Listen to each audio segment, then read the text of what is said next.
हफ्ते से जारी सस्पेंस आखिर बीजेपी विधायक दल की बैठक के साथ खत्म हो गया। असम के मुख्यमंत्री के लिए बैठक में हेमंत बिश्व शर्मा के नाम पर सहमति बनी और ये तय हो गया कि कभी कांग्रेस के सिपाही रहे हेमंत इस बार असम के सुप्रीम लीडर बनेंगे। विधायक दल का नेता चुने जाने के बाद उन्होंने असम के पूर्व सीएम सर्बानंद सोनोवाल, केंद्रीय मंत्री नरेंद्र सिंह तोमर और बीजेपी नेताओं के साथ राजभवन में राज्यपाल जगदीश मुखी से मुलाकात की और सरकार बनाने का दावा पेश किया। अब वे गुवाहाटी के श्रीमंता शंकरदेव कला क्षेत्र में 10 मई की दोपहर 12 बजे सीएम पद की शपथ लेंगे। हेमंत बिश्व शर्मा निर्विवाद रूप से भाजपा की जीत के कारणों में सबसे प्रमुख हैं। शायद अब इसीलिए उन्हें मुख्यमंत्री के लिए योग्य भी माना गया है। वो सोनोवाल कैबिनेट में वित्त और स्वास्थ्य मंत्री थे, लेकिन सोनोवाल सरकार के तमाम फैसलों में शर्मा का दखल रहता था। असम चुनाव में भाजपा और भाजपा सरकार दोनों का चेहरा थे हेमंत बिश्व शर्मा। कोरोना महामारी के दौरान भी हेमंत के काम की खूब तारीफ हुई।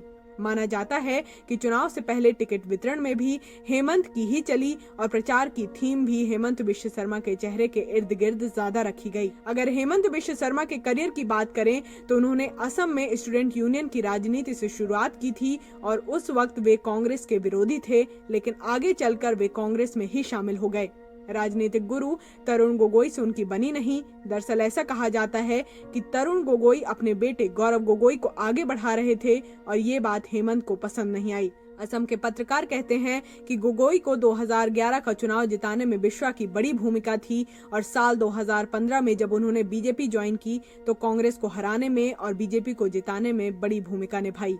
लोग शर्मा को असम का चाणक्य भी कहते हैं। 15 मई 2001 को उनके पॉलिटिकल करियर की शुरुआत हुई। 2001 में असम के जालुकबरी से पहली बार जीते, 2006 में दूसरी और 2011 में तीसरी बार चुने गए। 2016 और 2021 में बीजेपी के टिकट पर भी जालुकबरी से जीत दर्ज कराई है। खास बात यह है कि पहली बार विधायक बनते ही उन्हें कैबिनेट में जगह मिल गई थी।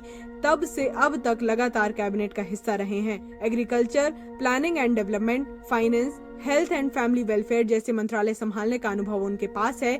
इसके अलावा वो Assam hockey association, Assam badminton association के प्रेसिडेंट और असम क्रिकेट एसोसिएशन के वाइस प्रेसिडेंट भी रहे।